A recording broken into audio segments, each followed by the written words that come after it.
Welcome back to the Grow Like a Mother podcast. I'm back with Sarah Sticklin, who was here with me last month or the month before. I feel like it's been a little while, but welcome back to the show, Sarah. We're going in a different direction today.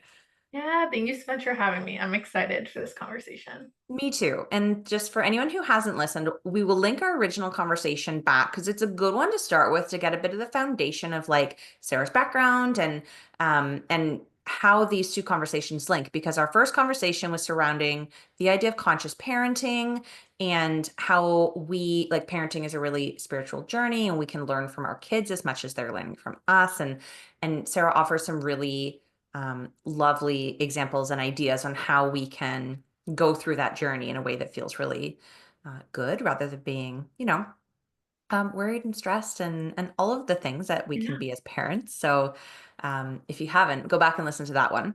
But today we're diving into things a little bit more deeply in terms of spirituality. And so I guess I guess my first question for you, Sarah, is when did you know that you had spiritual gifts? Ooh, how far back in time do we go for this question? Always is how I want to start it. I'll briefly just say in my childhood, I definitely had some maybe unusual experiences. I had instances of just like having a knowing on something that a child shouldn't know about, maybe.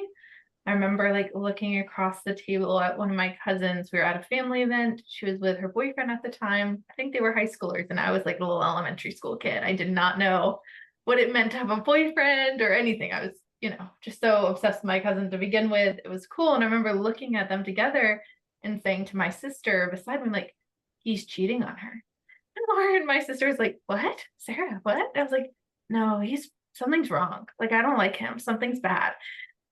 And, I was so young, I think 8 at the time. I had no idea. I never saw my cousins. I was not around these people. And then later I find out my next visit back home to see them, they broke up. He had been cheating on my cousin, right? And I was 8. I should not have known this. I wasn't around these people enough to pick up on that. I had no reason to know. I had a lot of situations like that as a kid where I just intuited a lot of things. But I also had some more strange experiences where my friends can recall me talking about things that weren't there. So we'd be, let's say, in a cemetery late at night as like young kids because it was in a neighborhood of someone I grew up with, and we were exploring like on a Halloween night, and apparently I told people like, do you guys see that man there, that soldier?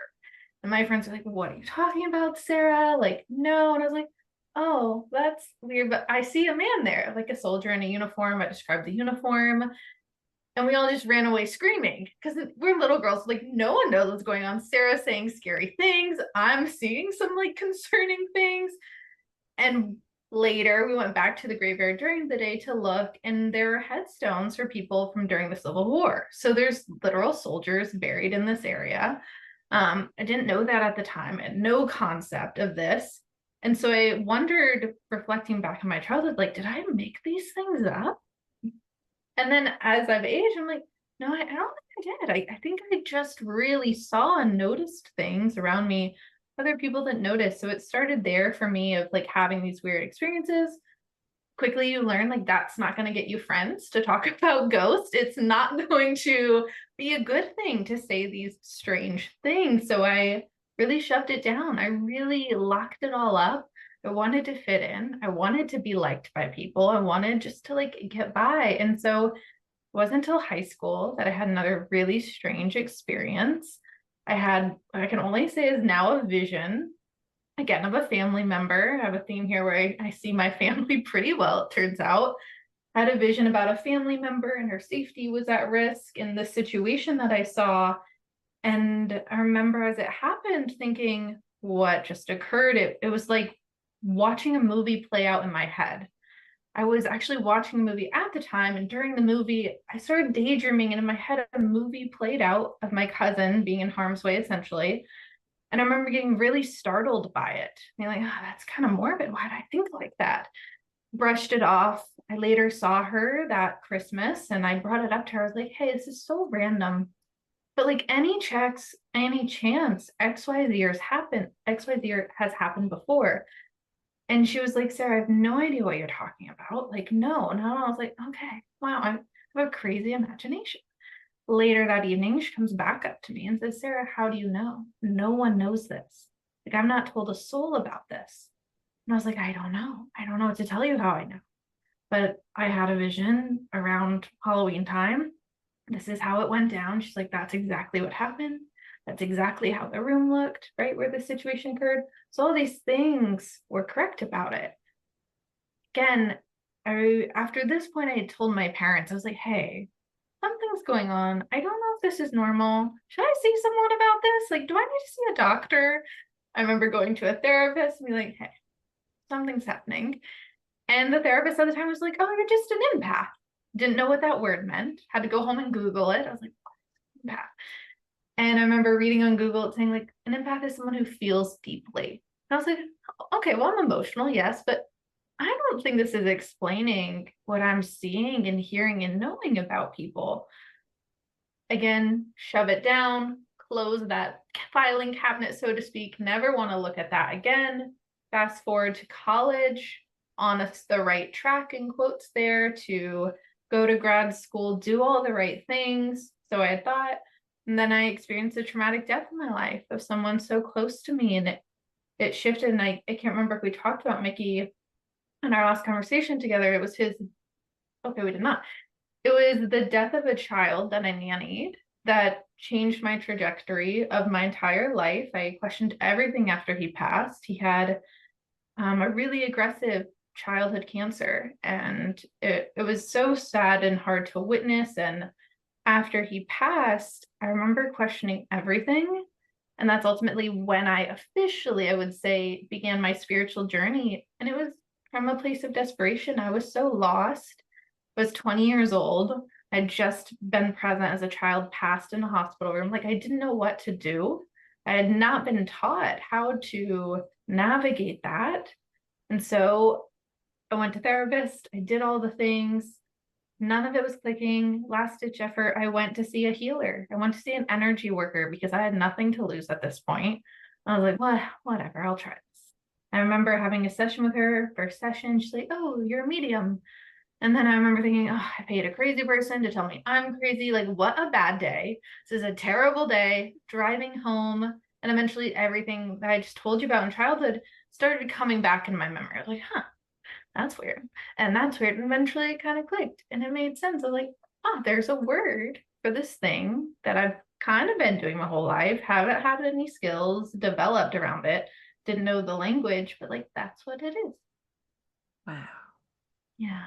I didn't know all that. And I'm so glad that I asked because I love hearing how it showed up for you throughout your life. And I mean, is it fair to say the way that you experience um, energy now is like still through just like visions and through knowing like which clairs are you show up for you the most? Yeah, I use a lot of the clairs, to be honest. I am super visual, so we have that, we have the clair, can't even think of the right clair I want to use now. Clairvoyance? Thank you. Yes, clairvoyance. I use a lot of clairvoyance. I do hear things. That's where our clairaudience is coming in. But I do feel a strong knowing in my body quite often. I'd say that is the easiest one I pick up on in my day-to-day life when I'm not trying to do my work. I'm just interacting with people, and then the body starts talking, right? My body will start getting a weird feeling, or maybe it will start relaxing in someone's presence. And that's telling me a lot of information as well. So a little bit of all of them. It's not uncommon for mediums to be able to touch on every clair, like to some extent. In really rare cases, I will smell and taste something in a reading. If the person loved to bake, I might start getting like wafts of cinnamon, or I'll taste a cinnamon roll, right? So it depends, but I would say the knowing and the visual are my strongest. And I would probably argue that's for a lot of people, most likely the most common ones. Yeah, for me, for sure, it's that like claircognizance, like just the knowing, like it just lands and you don't know why. Like when you were describing when you were a kid looking at your cousin and her boyfriend, like you just know.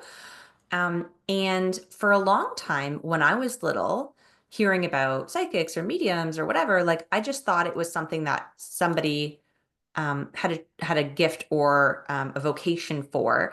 Didn't realize that like we all can develop these skills. It's innate within all of us. So that's pretty cool to know. Yeah, oh, it's so helpful. I wish more people knew that and were taught that. When I first entered this work and I was practicing readings on people for the first time, I was so new. A lot of people in gratitude would say, "You are so gifted. Like you've been given a gift from God."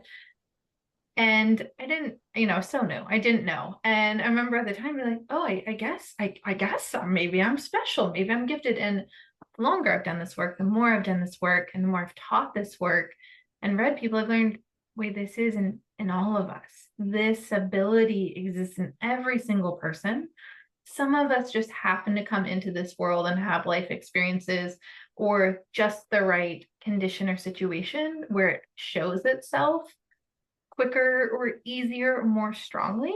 But it doesn't mean it doesn't exist in everyone. It's like being an artist or being an athlete. You can improve both of those crafts through practice, through training. Same for intuition, mediumship, psychic work, all of that. The framework's here for everybody. It's just learning to use those muscle groups and tap in.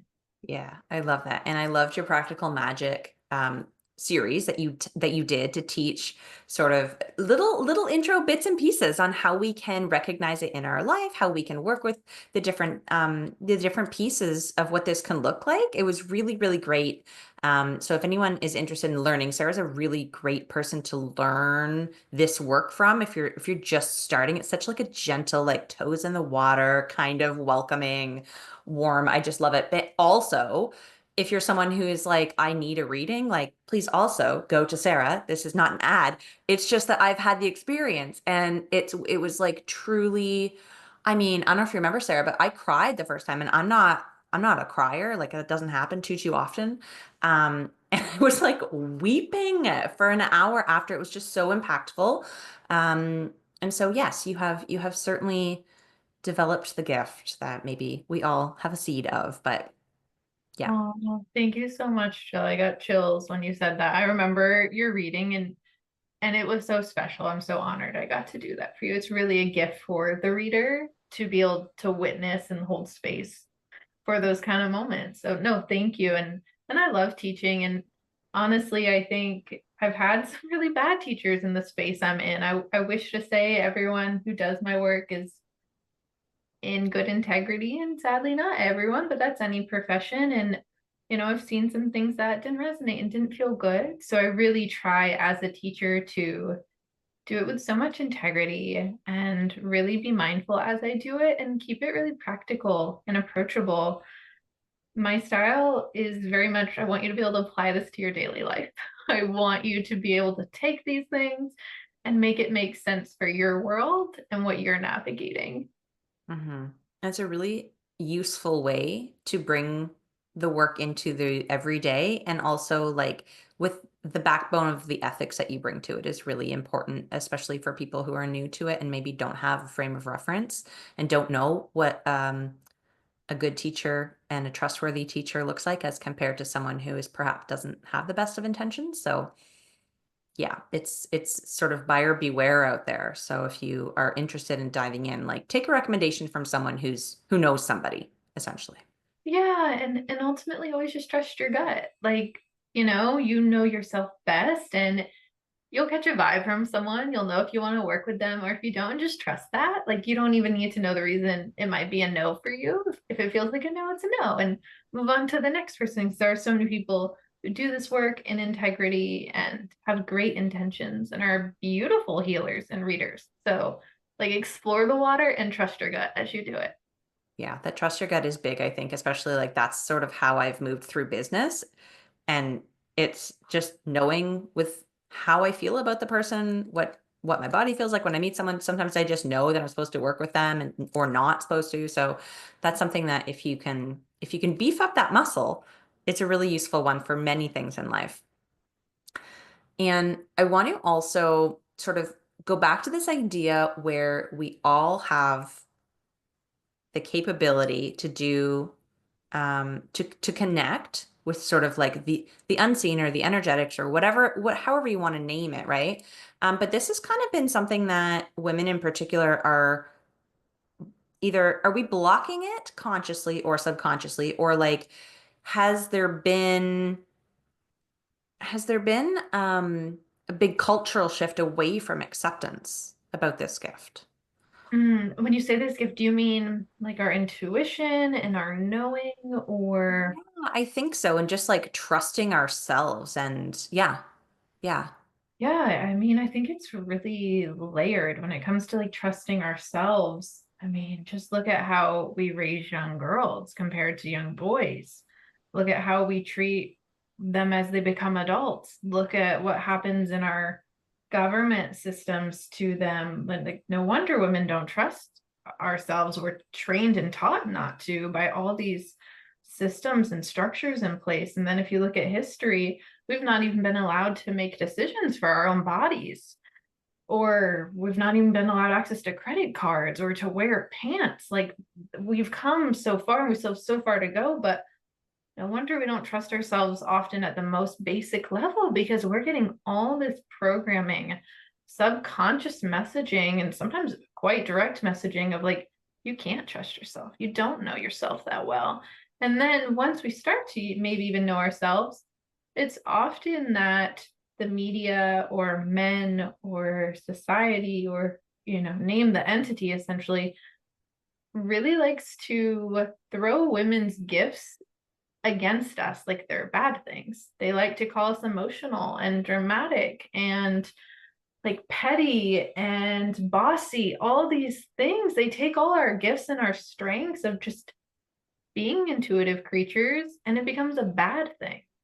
And so it's even once we identify with like, oh, this is who I am, people are then going to tell you it's a bad thing to be this way. And like, that's probably also part of it. So it's so layered. Yeah.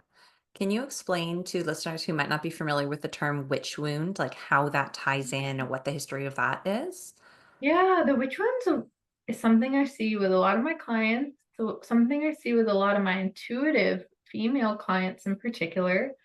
It's most likely to something that everyone who enters the healing field, whatever profession that might be for them, whether it's they're a reader, or let's say they want to be a therapist, or let's say they want to be an artist, right? There's many ways to be a healer. The witch wound is this psychic collective intergenerational wound, essentially, that's been handed and passed down to us in our bodies, our subconscious, since the burning times, right? So we go back to 15th to 18th century, we had the burning times, which was this movement against women and other groups as well, where they were attacked for being different. And more than that, they were traumatically killed. And there was an entire campaign against women who, by the way, these women were the healers of their community. These were people who were midwives or nurses or devout professionals and wisdom holders in spaces. And we have this paired with the rise of the church and men becoming doctors. And turns out if everyone in town's going to women for this knowledge on herbs, on illness, on childbirth, who's going to pay the men when we already have professionals? So how do you get rid of them? You launch an entire campaign to not trust them, to really undermine them. And you just see a snowball effect of neighbors turning on neighbors during this time, of people who are innocent being killed. And then we introduced the concept of them being a witch, which wasn't even how these people identified necessarily. We don't know for sure who was actually a practicing witch or who wasn't, because either way, once you were accused, you really didn't have a good outcome. If you denied you were a witch, no one would believe you, and then you would have a witch test. And the tests were designed to fail. There was no way you were going to walk out of them alive. That was quite intentional. And it just, that's passed down. So even though people aren't necessarily consciously thinking in their day-to-day life, they carry the witch wound. there's a part of people that as they come forward, excuse me, with their spiritual gifts or their intuition, or let's say they're wanting to do something a little off the beat, the main path, they're wanting to branch out into their own work, the witch one's going to most likely come up because it's that part within the psyche that said, when I'm different, when I'm other, I'm going to be attacked. Something bad is going to happen to me by people in my community. It is striking me how similar a lot of the words that you were saying and describing what was happening during those burning times. It parallels what we're seeing in modern society today. And it's a little bit scary. And I could see how that would like bubble up to the surface for a lot of people, that feeling of unsafety and needing to hide certain aspects about themselves and not being accepted. And so, yikes. Yeah, I mean, it is really scary to see how history repeats itself so often. And something to note within the burning times, the people who were targeted, because that's what this was, it was very intentional. 80% were women. A lot of them, though, were elderly women, older women. There were younger people as well, but a lot were older women, unmarried. Um, and that's too because it wasn't just we had the church rising in power and we had doctors rising, male doctors rising.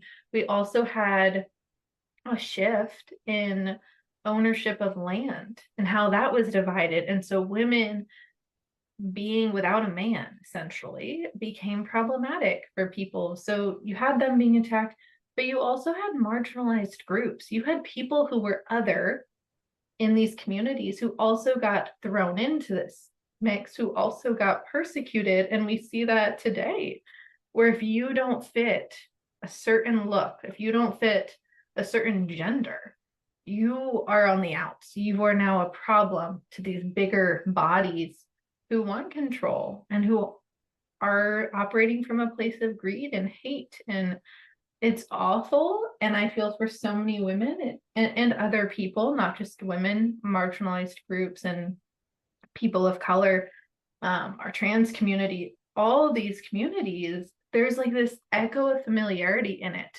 Like, here we are again. Like, we've done this already. And I can't speak to all these groups and their experience because I don't identify with some of them, but I can, in my own way, feel it through what I know. And it just feels like, here we are again, like once more. Yeah. Oh, I know, that's a big exhale for everybody. Like, yeah, like let's take a breath. let's just blow that out. Christ, that's a lot. It's a lot. And It's, um I want to there was as you were talking about these women who were being dubbed as witches, whether they were practicing witches or not at the time, I want to sort of like lighten the conversation a little bit by asking you like, what does it look like to practice witchcraft in your view? And why is that not scary? You know what I mean? Like, why should we not use that as a negative word? yeah. Yeah. So again, this is all like so intentional that we've been taught to fear this word witch. We look at media, we look at all the movies we've ever seen. What is the witch? She's scary, she's evil, she's old, she has all these tropes to her that make us terrified of her. When we bottle her down at her essence, she's just a single woman. She is like one woman in her power. I'm not saying she does good things or bad things, that doesn't matter. It's like all these other parts of her. And so it's just interesting to like note and maybe now start looking at things from the lens of like, why am I being taught to fear this person and how does she keep getting depicted? And that's not all true. There's some more modern things where the witch, is looking not so scary.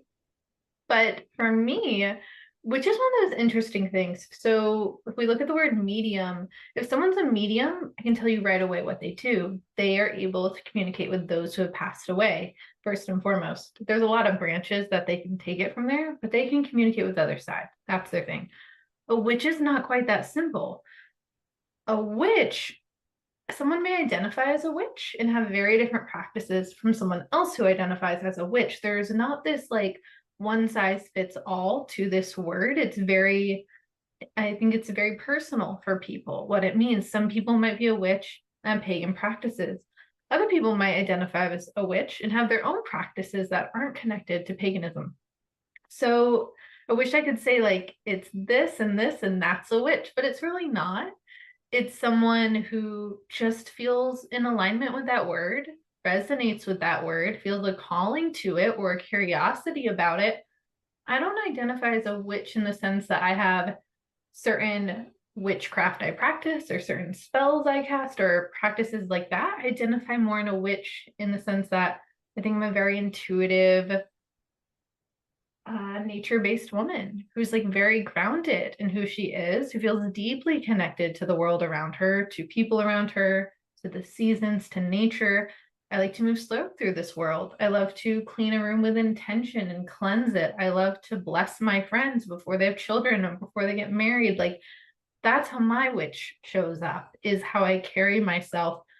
And everyone's is different. And I really invite people to play around with that idea of witch. Like, what if you were a witch? What if you tried something a little witchy today?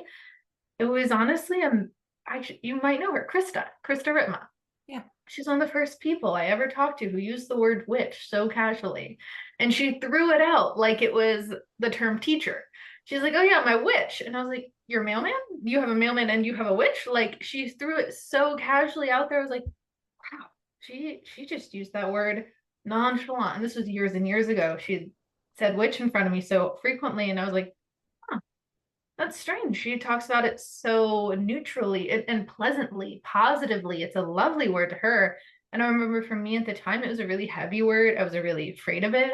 I was nervous. What if someone thought I was a witch? What if my family? And I've come to learn like, no, I've been told I need to be afraid of this word. It's not a scary word. What people have tried to attach to it could be scary, but it doesn't represent the word itself. Yeah.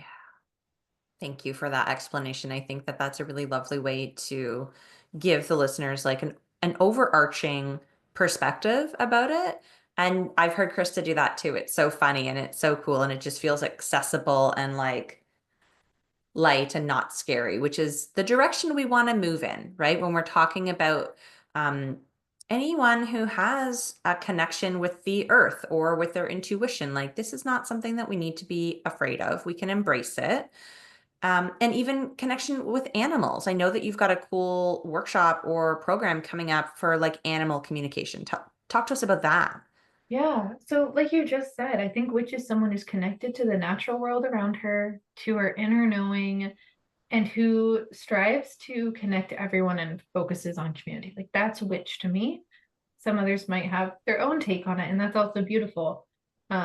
Within my practices, animal communication is a big one. So, like I said, when I dove headfirst into this work, someone told me I was a medium, and I went and I got trained in energy work. And during energy work, my mediumship just popped out really strong. I didn't mean for it to, it just started coming out. And then years into my practice, I said, I was at the barn with my mom. My mom is big into horses, always has been. So I've grown up around a lot of animals. And I remember being at the barn with her one day and saying, like, Mom, our horse's name was Shane. I was like, Shane's back leg hurts. And she's like, what are you talking about? I'm like, I really feel like it hurts. Like right here. And I'm like pointing on his leg where he's hurting. And she's like, well, that's weird. I'll ask a vet, but no one has seen anything. He's not done anything. He's not showing any signs, Sarah. I'm like, okay. And then a few weeks later, the vet comes, they do some scans on him or ultrasound him. I'm not sure how they were able to tell. And turns out he has an injury there. Turns out like there is something wrong. It just hadn't shown itself yet. He hadn't started to display signs of this. And that's when I was like, huh. And it's through tuning into energy and knowing that anything that's alive has energy, we can tap into it. So again, this is not unique to me. I've just gotten a lot of practice at tuning in, which just means to attune, to connect with something's energy, to feel it on this like empathetic knowing level. I've practiced a lot with animals to the point now when I meet them or when I do a reading for them, I start knowing a lot about them. I know what they think of their food. I know what they think of their sleeping arrangements. I know how often they're going on their walks. I know if they like to wear a bandana or if they don't. I know if they're in pain or not because they start talking. I start hearing their energy say all these things. And I have a lot of clients who want to feel deeper connected to their animals. They love their pets. And again, not unique to me. It can be taught. So this end of this spring, I'm teaching an animal communication course because I really believed, I currently believe, everyone's life, including the pet or animal, can be enhanced when we can hear them better, when we can connect and tune into them. So I'm excited to teach, yeah, that at the end of this spring, and no one needs any prior experience. I'm going to start everyone from same place of the basics. I love that. That sounds so exciting and such a fun way to get started in practicing this, right? It feels like um, fun is the word. It is exciting and it is one of those things. You're right. We all have had experiences with an animal that we feel connected to. It's universal, I think, and what a cool tool to have to be able to tune into them. Yeah. Oh, I love it. Once you can do it, the world becomes your oyster, right? Now you're on walks and you're tuning into the birds you happen to see on the trail. Now you're at, you're exploring the world around you and you start feeling deeper connected to it on a soul level. You start really hearing the voices of the plants and the animals around you because they all have their own spirits, they all have their own knowing, and that's not it's not a new concept brought by me, right? Many traditions and people believe this already and have said this for thousands of years. And I think the more we in this modern world can connect back to these old practices and roots of really feeling the world around us on this deeper level, the better off we all are for it. Yeah, I agree. And I want to thank you so much for the work that you do and for bringing this bridge to sort of the everyday uninitiated folks like me who are curious and who want to learn more, and it's such a safe place to be able to do it, and it makes a tremendous impact in the lives of everyone who you come across. So thank you. And thank you for being here and sharing on the podcast today. I feel like I got to know you a level deeper, which is always so fun. And I'm sure that there are lots of listeners who are like, where can I go? How can I meet this lady? So don't worry, we'll have it all in the show notes. But is there any particular place that you really like would invite people to come and get connected with you to start a conversation? I think Instagram or my website is probably easiest. If anyone wants to reach out directly, email. I'm going to be old school and say email is the best way to connect with me. I am to the point in my journey now where I want to get a dumb phone, is what I hear people calling it, where they have a phone that's no longer smart and it doesn't have all the apps. So I'm hoping to move forward with that for myself. That being said, email is where I will still connect with people one-on-one if anyone wants to reach out or has a question. But yeah, following me along on Instagram is probably also easy just to check my vibe and like, yeah, feel into me that way too. I think that's a great way to know if you want to work with someone is just start feeling into them, feeling into their energy, see if it matches with yours and what you have going on. But welcome anyone's questions. Thank you so much for having me, Jill. It's been my total pleasure. Thank you so much for your time today. You're welcome.